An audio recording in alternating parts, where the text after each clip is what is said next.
Bonjour à tous, j'espère que vous allez bien, ici Damien du collectif Teammate pour la suite de nos tutos gratuits consacrés aux bases de HTML et CSS. Donc là on va pas parler du tout programmation aujourd'hui puisque là aujourd'hui on va apprendre à faire une petite maquette avec Photoshop. Donc là on parlera plutôt de web design. Aujourd'hui on verra comment créer une page d'accueil, on verra comment créer des dossiers avec Photoshop, comment bien organiser vos calques pour faciliter l'intégration HTML, CSS, et puis on verra comment placer correctement des repères, etc.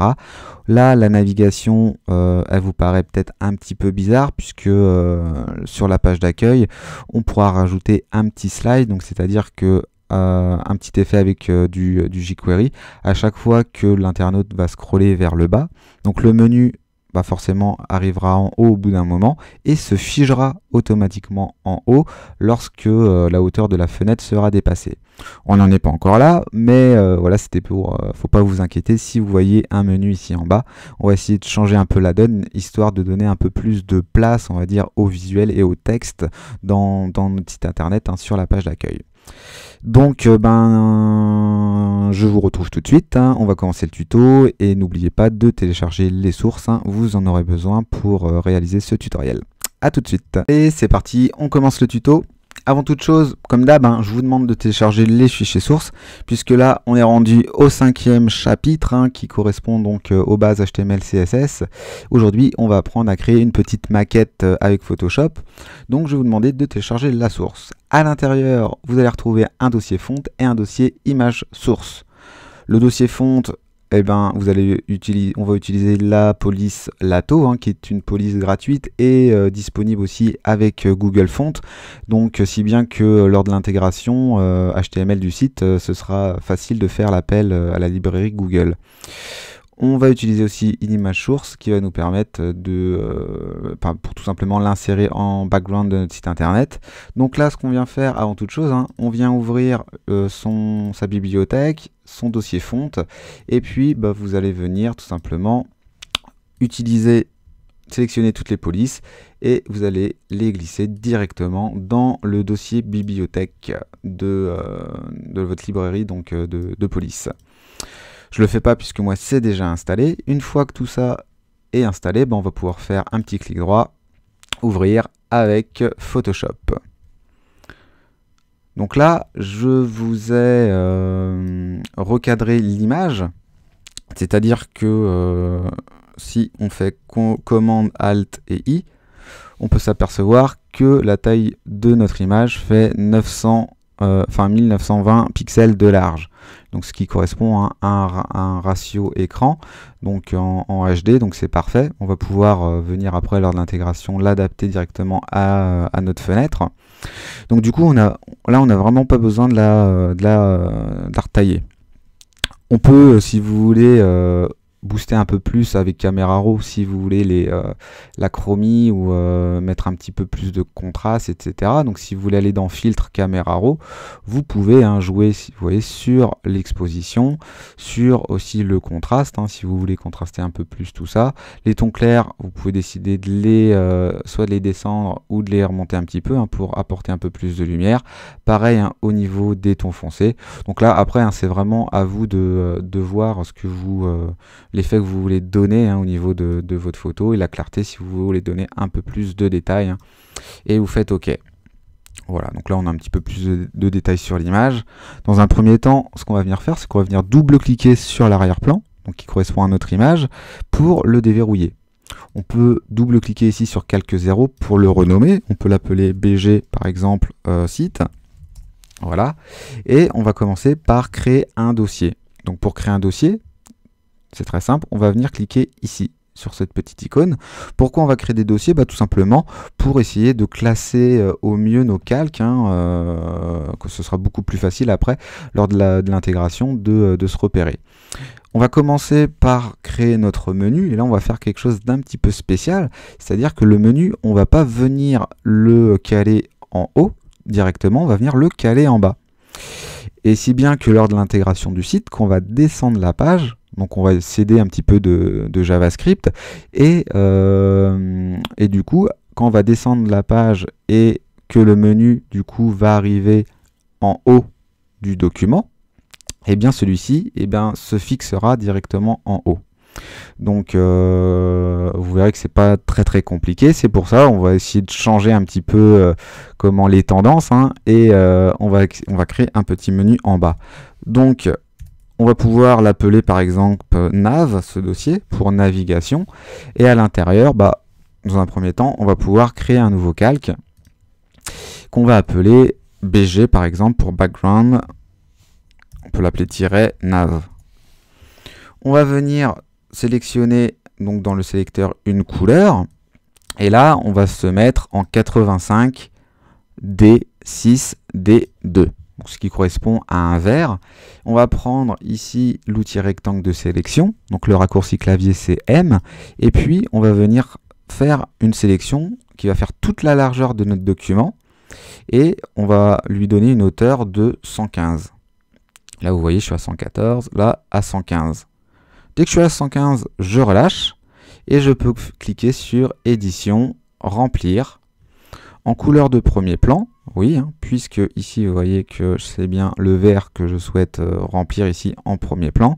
En opacité, on peut se mettre à 90% pour pouvoir garder, vous voyez, un petit peu de transparence, hein, derrière. Voilà, comme ça fait un petit effet de style. Donc là, parfait. On va pouvoir maintenant constituer notre menu avec des rubriques. Au niveau du logo, là, on va pas en créer, hein, là, on va juste en créer ainsi, mais avec de la typo. Donc on peut se mettre en blanc, on peut se repositionner dans le sélecteur, se mettre ici en blanc. Donc le blanc, je vous rappelle, la valeur hexadécimale, c'est 3F. On fait OK. On va prendre l'outil texte, et puis on va venir, dans un premier temps, cliquer n'importe où. Au niveau du logo, ici, on va venir taper tuto. On va venir taper numéro 5. J'ai bien envie de le mettre en capital, le mot tuto.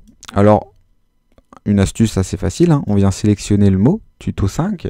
Et ici, déjà, dans un premier temps, si vous n'avez pas ce mode d'affichage comme ceci, lié à la typographie, d'activer, vous pouvez venir ici dans Fenêtre, espace de travail, réorganiser votre espace de travail.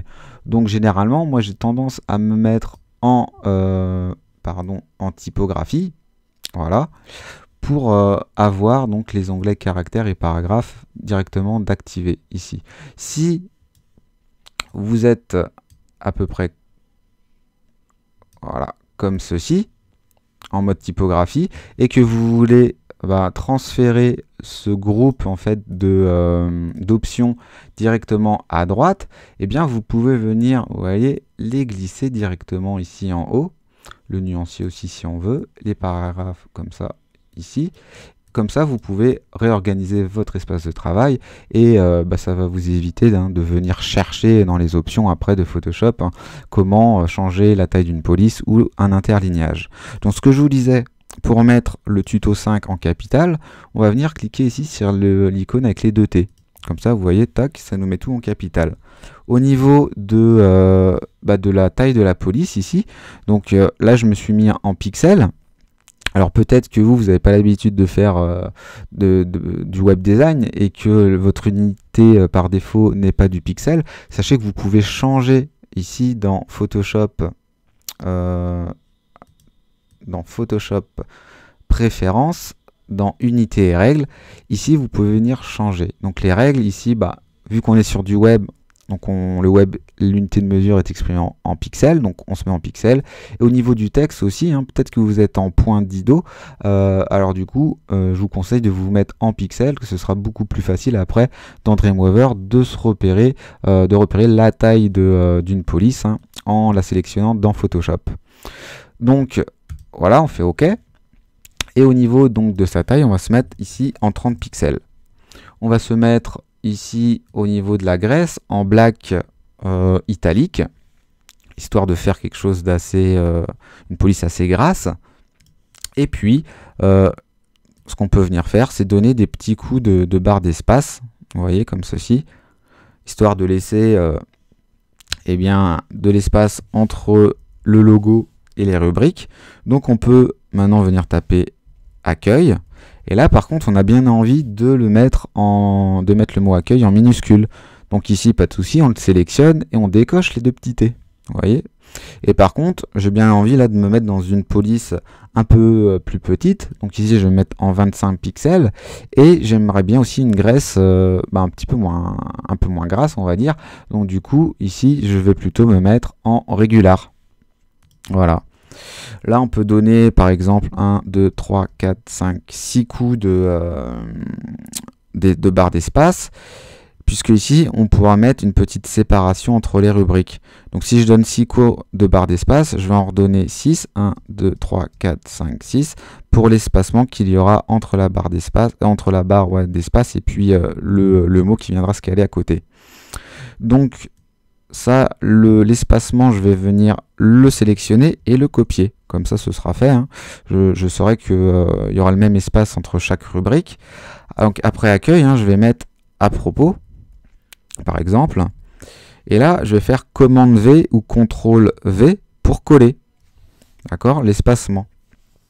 Je vais mettre création. Commande V pour coller l'espacement. Et là, je vais mettre client. Et puis, je refais commande V et je vais écrire contact. Donc là, il y a peut-être un peu trop d'espacement qu'on a mis ici. On peut venir le supprimer. Et donc là, l'idée, ça va être de le caler, vous voyez, dans la barre du dessous. Donc là, parfait. Ce qu'on aurait pu faire aussi, c'est se mettre sur le BG site et faire commande ou CTRL T. Donc là, vous voyez que l'ensemble du document est sélectionné et il y a des petites fenêtres dans chaque coin et au milieu en fait de chaque côté. Donc les points du milieu correspondent au milieu absolu en fait de notre image. Donc là, on va afficher les règles. Si elles sont masquées comme ceci, vous appuyez sur commande ou CTRL et R et là, vous voyez qu'elles s'affichent. On se place dans la barre dans notre règle de gauche. On clique, on maintient le clic et on vient déplacer un repère ici au milieu. Et tant qu'à faire, on peut faire exactement la même chose au-dessus. On clique, on laisse enfoncer et là, on vient se positionner ici au milieu. Voilà. Comme ça, on sait que le milieu, on va dire, absolu de notre document, c'est vraiment ici. Maintenant, on va venir délimiter notre site internet au niveau de la largeur, puisque lors de l'intégration HTML-CSS, l'intégralité du site va être contenue, on peut dire, dans un conteneur. Hein. C'est comme une bouteille d'eau, c'est le conteneur, et le liquide, c'est le contenu.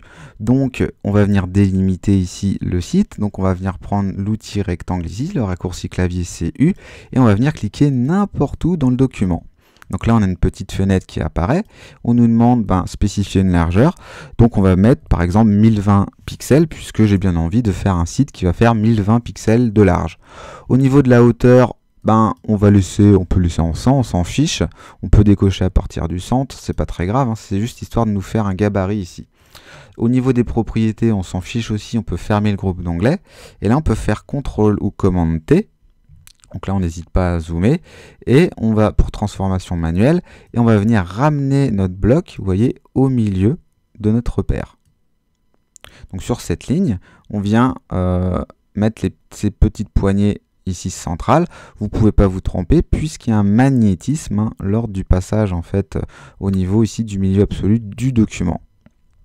On peut garder le CTRL T ou le commande T d'activer puisque maintenant on va venir dans les règles prendre une règle, un repère, et on va venir, vous voyez, le faire toucher en fait au niveau de la partie gauche du rectangle que l'on a créé, et on va faire la même chose avec la partie droite. Voilà. Là, on peut faire entrer, et on peut venir maintenant même supprimer le rectangle, puisqu'on ne va pas en avoir besoin.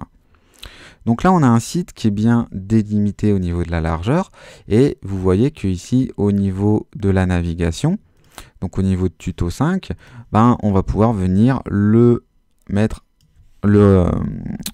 déplacer un peu plus vers la droite. Donc là, vous voyez, en plus, on est très bien, ça se cale à peu près correctement. Donc on essaye de faire toucher le T au niveau de ce repère. Et ce qu'on va venir faire, c'est créer des petites barres de séparation. Alors, pour en créer, soit on prend l'outil pinceau, soit on crée un nouveau calque. on prend l'outil rectangle de sélection, on crée par exemple une sélection à peu près comme ceci, hein, à peu près de la hauteur, enfin un peu moins de la hauteur du bloc vert. On peut se mettre à peu près à 1 pixel. Si vous n'arrivez pas à vous mettre à 1 pixel, bah vous zoomez. Sinon, vous mettez comme ça, par exemple à 18 pixels. Vous mettez ici en blanc en premier plan. Vous faites édition remplir. Là, au niveau de l'opacité, on peut se mettre en 50%. Ça sert à rien que ça soit trop flashy, hein, les petites séparations. CTRL ou commande D pour désélectionner. Et puis là, très simple, hein, on peut venir zoomer. On garde l'outil rectangle de sélection et on enlève le surplus, hein, pour garder 1 pixel. Voilà. Donc vous voyez que c'est pas très compliqué. Là, on essaye de recaler à peu près comme il faut les barres de séparation. Si vous trouvez que c'est un peu trop haut, vous faites une sélection, vous appuyez sur la touche supprimer pour supprimer le surplus de matière. Et là, vous essayez de vous positionner à peu près comme ceci, hein, vous voyez, au milieu entre chaque rubrique. On va venir prendre donc l'outil flèche et appuyer sur Alt pour dupliquer du coup ce calque, qu'on peut d'abord même renommer on va mettre sépa pour séparation. On peut lui mettre un clic droit au niveau de l'œil, on peut lui mettre une couleur. Généralement, je mets en violet puisque des fois c'est pas évident de les cibler. Si on crée plusieurs tirets comme ça, barre de séparation dans le document, et vous imaginez vous en avez 20, c'est pas facile de les cibler sur par exemple 100 calques, et donc c'est pour ça que je mets d'un petit code couleur. Donc on se met bien sur le calque sépa, on appuie sur Alt pour dupliquer, vous voyez, le tiret, on appuie sur Shift pour rester droit, et puis on essaye de se positionner à peu près au milieu. Voilà, comme ceci. En plus, si vous êtes sur le nouveau Photoshop CC, vous avez des repères, c'est-à-dire, vous voyez, si on le déplace, ici, je sais que je suis à 3 pixels de trop, ici, je suis à 10 pixels de trop, et si je me ramène tac, ici je sais que je suis au milieu absolu. Donc c'est vraiment quelque chose qui est assez chouette avec le dernier Photoshop. Voilà, là je sais que je suis au milieu absolu. On a quand même des indications. Je vais pas faire un tuto là sur les bases du dernier Photoshop. Je vais attendre que tout le monde le récupère déjà. Et il y aura moyen de faire un bon tuto aussi dessus, puisqu'il y a plein de nouveautés vachement intéressantes, notamment en matière de web design. Donc là on est à peu près bien. On a créé notre barre de navigation. On peut venir modifier par exemple l'état de la rubrique accueil, puisque là forcément on sera sur la page d'accueil. Alors on peut par exemple lui spécifier une graisse un peu plus importante. Là on peut se mettre en bold, et on peut aussi lui spécifier une couleur différente. Donc on va venir cliquer ici dans couleur, et on peut venir récupérer dans le document par exemple au niveau des montagnes une couleur foncé. Donc par exemple ici vous voyez au niveau du noir gris très foncé, on peut venir récupérer cette couleur.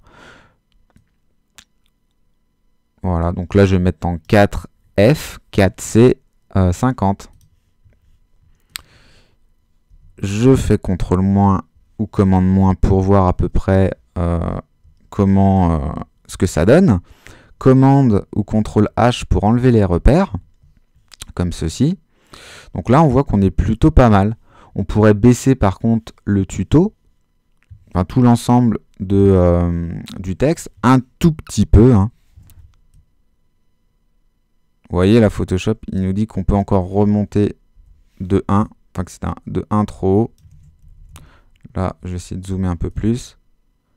Donc là, il me dit que je suis bien. Vous voyez, si je descends un peu trop, il dit, là, tu descends de 3 pixels en trop. Tu n'es pas vraiment centré par rapport au bloc vert. Là, hop, c'est parfait, tu es à 0, donc nickel. Donc vraiment, très très bien ces petites nouveautés de Photoshop CC 2014. Donc là, on est OK pour la navigation. Donc là, on peut venir cocher la petite flèche pour du coup remonter tous les calques, pour ne plus qu'ils soient apparents. Et on va venir créer un nouveau calque. Un nouveau groupe, pardon, qu'on va appeler par exemple contenu, AC pour accueil. Et ici, on va venir taper quelques phrases, on va dire des phrases d'accroche. On va venir prendre l'outil texte. Et puis on va venir cliquer n'importe où. Vous laissez le clic enfoncé. Et là on va faire une grosse sélection, à peu près comme ceci. On peut venir taper, par exemple, on va venir taper devenez meilleur. Donc là je vais mettre vraiment n'importe quoi. C'est vraiment à titre d'exemple. Le devenez meilleur, bon, on va le grossir un petit peu. On va par exemple se mettre en 85 pixels. Et puis on va laisser, on peut se mettre peut-être en black. Voilà, comme ça on a une graisse assez importante. On va venir appuyer sur entrée pour faire un retour à la ligne. Et puis on va venir taper ici en graphisme. Donc du coup, le en graphisme, on va venir le sélectionner puisque il y a un petit problème, vous voyez, au niveau de l'interlignage, ça se chevauche. Donc le graphisme, on va venir le sélectionner et déjà, dans un premier temps, on va baisser un petit peu sa graisse et la taille. Donc on va se mettre en 40 pixels. Déjà, vous voyez qu'il y a moins de problèmes au niveau de l'interlignage. Et au niveau de la graisse, eh bien, bon, on peut se mettre en light ou en light même italique. D'ailleurs, au-dessus, on peut se mettre aussi plutôt en black italique. Voilà, histoire d'être plutôt cohérent. On peut venir baisser un petit peu, enfin augmenter un peu l'interlignage. Donc, vous pouvez cliquer, vous voyez, sur l'icône directement. Non pas ici dans le sélecteur, mais sur l'icône, vous cliquez. Et vous voyez, au-dessus de la main, je ne sais pas si c'est très visible ici, il y a deux petites flèches. Donc, oui, Photoshop nous dit, vous pouvez soit cliquer et bouger votre souris vers la gauche pour diminuer l'interlignage, ou au contraire, aller vers la droite pour augmenter l'interlignage. Donc moi, je sais pas, j'ai bien envie de me mettre en... On va se mettre en... Voilà, un petit peu plus, 54, ça me paraît bien. Voilà. On va venir taper entrée. Et on va venir taper maintenant formez-vous. Formez-vous. J'ai bien envie, lui, de le mettre en capital. Donc je vais cliquer sur l'icône avec les deux T. Je vais le mettre en un peu plus gros, en 45 pixels, ça me paraît bien. Et... peut-être un peu moins, 44, c'était bien. Et puis, au niveau de son interlignage, on va se laisser en 54. On peut peut-être donner un coup d'entrée, histoire d'aérer un petit peu plus. Et puis, à la ligne de formez-vous, on va venir taper gratuitement, par exemple. Le gratuitement, bon, on va le mettre, par exemple, lui, en black. Et on va baisser un petit peu, on va se mettre en 40 au niveau de la police, ça me paraît pas mal. On peut peut-être venir le sélectionner et remonter un petit peu son interlignage pour le coller un peu plus à formez-vous. Donc on le sélectionne et puis on va venir ici baisser un petit peu, vous voyez, donc on clique, on ramène la souris vers la droite et on va se mettre à peu près, allez, à 39, ça me paraît pas mal. Si je dézoome, c'est pas trop mal. Ce qu'on peut venir faire aussi, c'est rajouter un bloc derrière, histoire de bien que ça soit assez pétant, le formez-vous. Donc on va venir créer un nouveau calque, qu'on va appeler par exemple BG-orange. On va venir le mettre juste en dessous de devenez meilleur ici. Et on va venir créer par exemple un rectangle. Donc on va utiliser l'outil U, enfin le raccourci clavier U pour sélectionner l'outil rectangle.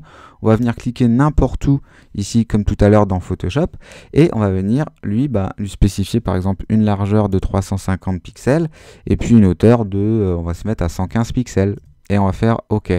Donc là on a le panel, la fenêtre des propriétés qui apparaît. Ici on peut venir lui spécifier une couleur. Donc on peut cliquer ici et venir ici cliquer sur le sélecteur. Au niveau de la valeur hexadécimale, on peut venir taper FF5F69 pour lui donner une couleur orange. Et voilà, ça se met en orange tout simplement. Du coup, on peut venir fermer le groupe d'onglet puisqu'il nous sert plus. Et par contre, son opacité, on peut lui le mettre à 90, histoire d'avoir une petite transparence, vous voyez, pour voir les montagnes. Et là, on essaye de le caler en faisant commande ou CTRL H pour réafficher les repères. On fait CTRL T. Et là, vous voyez, on peut venir le caler par rapport au milieu absolu de notre document. Ou si vous utilisez comment Photoshop CC 2014, vous n'hésitez pas, hein, vous voyez, là on est bon. Il vous le dit qu'on est vraiment au milieu absolu. Donc ça me paraît même un peu étrange d'ailleurs, puisque le milieu absolu est là. On va se fier au repère. Hein. Alors là, vous voyez, on est bon, puisque si je passe ma souris ici sur l'arrière-plan, sur l'image, vous voyez ici, il me dit bien que j'ai 785 pixels du bout ici de mon document. Voilà, donc si j'appuie sur commande, vous voyez, j'ai 785 pixels.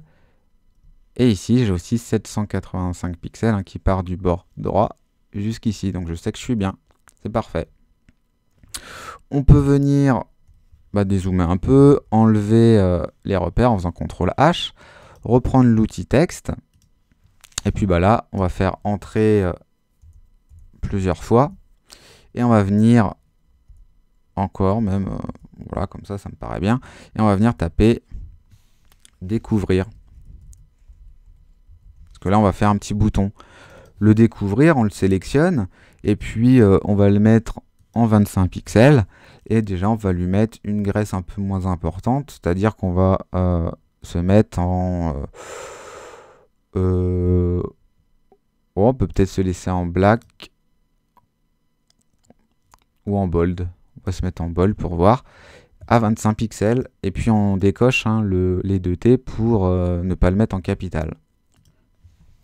Donc là, on n'est pas trop mal. Ce qu'on va venir faire, c'est on va venir sélectionner donc tout le dossier contenu accueil et on va venir donner des petits coups de flèche directionnels ou sinon vous appuyez sur Shift. Et des fois avec le magnétisme de la règle, ça marche pas trop, mais là ça marche bien. On appuie sur Shift pour rester droit et on vient descendre un petit peu plus. Vous voyez, on peut remettre les règles, histoire de centrer un peu le texte par rapport à la hauteur du document. Donc là, on peut se dire qu'on n'est pas trop mal. Voilà. Le mot découvrir, on va venir le sélectionner et on va venir le remonter un petit peu. On va venir lui appliquer un effet Ghost Bouton. Donc là, ça me paraît pas trop mal. On peut venir reprendre par exemple l'outil rectangle. Donc on appuie sur U. Et puis là, hein, on peut faire à main levée si on veut. Par exemple, un bouton comme ceci. Donc on peut venir zoomer un petit peu. On va venir lui spécifier qu'on ne veut pas de couleur à l'intérieur, mais qu'on veut un contour ici en blanc. Au niveau de la taille du contour, on peut lui dire je ne veux pas que tu sois en 3 points, mais plutôt en 1 point. Et là, après, vous pouvez aussi décider de plutôt le mettre en tiret, en pointillé, etc. Nous, on va se laisser en solide comme ceci. Et puis, au niveau peut-être de la couleur du contour, on peut peut-être plutôt se mettre on va dire en gris très clair. Donc, on peut se mettre en E2, E2, E2. Voilà, vous voyez, c'est un petit gris très clair. Comme ça, c'est pas trop violent. Et au niveau donc de sa largeur, on va essayer de se mettre en 215 plutôt. On va essayer de se mettre en valeur ronde. Et ici, en 45, ça devrait passer. Donc là, ça m'a l'air pas mal. Donc du coup, ce panneau, on peut cliquer ici, fermer le groupe d'onglets puisqu'il ne nous intéresse plus. On peut venir, tac, lui, le recentrer comme ceci. Donc à coup de CTRL T. Donc là, vous voyez qu'on n'est pas bien centré. Donc on appuie sur Alt, enfin sur Commande, pardon. On cible le fond. On appuie sur commande et là on peut donner des coups, vous voyez, de flèche directionnelle hein, histoire de bien le centrer. Donc là on a une valeur négative, pas négatif, mais il nous dit 852 et 853. Bah oui, puisque nous on a mis 215 hein, et l'image fait 920 pixels. Donc du coup, on se retrouve quand même avec un pixel en trop à gauche. Donc bon, c'est pas grave, ça on pourra venir pallier à ce problème lors de l'intégration CSS. Là, on n'est pas trop mal, hein, j'ai envie de vous dire. Hein. On est même très bien. Comme ceci, ça me paraît bien. Donc après, si vous trouvez que découvrir c'est un petit peu trop gras, bah, n'hésitez pas, hein, vous vous mettez en régular ou en light, à vous de voir. En light, ça risque de ne pas trop se voir, donc du coup, peut-être plutôt vous mettre, on va dire, en régular, au minimum en régular, et puis si vous voulez graisser un peu plus tout ça, bah, n'hésitez pas. Donc bah voilà pour cette première partie, on vient de constituer donc notre page d'accueil. Donc après, l'idée, hein, c'est qu'au clic sur le mot découvrir, bah, qu'il y ait un petit slide automatique qui se fasse lors de l'intégration HTML pour pouvoir laisser place, par exemple, à du contenu différent. Donc il y aura un slide qui ira vers le bas, le menu se greffera automatiquement en haut, par exemple, et puis on pourra voilà, soit mettre une autre image ou autre chose derrière, mais vous allez voir que l'effet sera très sympathique grâce au JavaScript. Eh bien, je vous retrouve très vite, j'espère. Hein. Je vais essayer d'être assidu, on va dire, afin de produire des parties assez rapidement. Et si vous avez des questions, n'hésitez pas à me les poser hein, dans les commentaires ou vous m'envoyez un petit mail, damien@teammate.fr ou directement sur notre site internet www.teammate.fr. N'hésitez pas à vous abonner, comme ça vous serez tenu informé hein, des prochaines vidéos en ligne. Et puis voilà, je vous dis à très vite pour un prochain tuto. À bientôt.